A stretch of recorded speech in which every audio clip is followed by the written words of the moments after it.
మోంతా తుఫాన్ భీకర తుఫానుగా మారి తీరం దాటబోతుంది. ఇది ఆంధ్రప్రదేశ్ రాష్ట్రం కాకినాడ దగ్గరలోని తీరం దాటబోతున్నట్లు అంచనా వేస్తున్నారు అధికారులు. కాకినాడ తీరానికి 190 కిలోమీటర్ల దూరంలో ఉంది.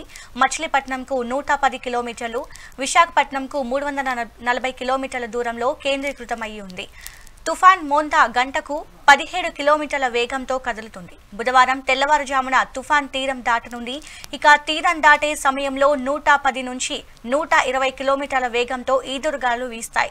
110 కిలోమీటర్ల వేగంతో భీకర గాలులు సముద్రం నుంచి మైదాన ప్రాంతానికి దూసుకొస్తాయి.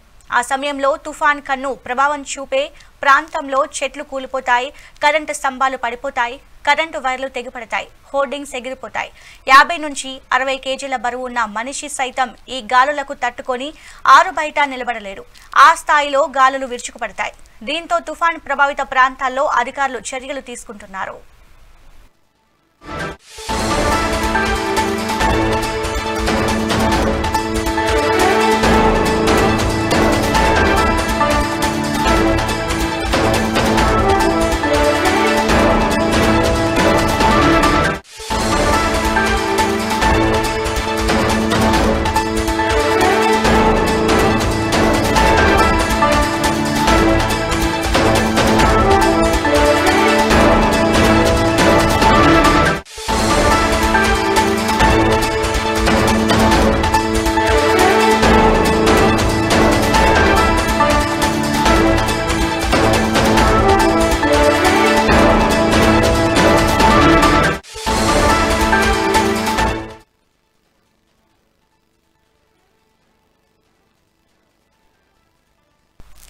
మోంతా తుఫాన్ భీకర తుఫానుగా మారి తీరం దాటబోతోంది.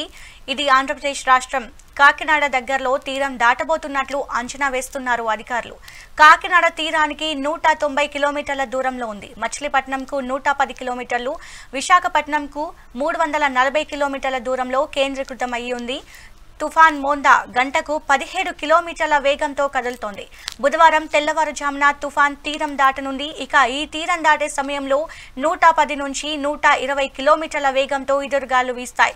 110 కిలోమీటర్ల వేగంతో భీకర గాలులు సముద్రం నుంచి మైదాన ప్రాంతానికి దూసుకొస్తాయి. ఆ సమయంలో తుఫాను కన్ను ప్రభావం చూపే ప్రాంతంలో చెట్లు కూలిపోతాయి, కరెంటు స్తంభాలు పడిపోతాయి, కరెంటు వైర్లు తెగిపడతాయి, హోర్డింగ్స్ ఎగిరిపోతాయి. 50 నుంచి 60 కేజీల బరువు ఉన్న మనిషి సైతం ఈ గాలులకు తట్టుకొని ఆరు బయట నిలబడలేడు.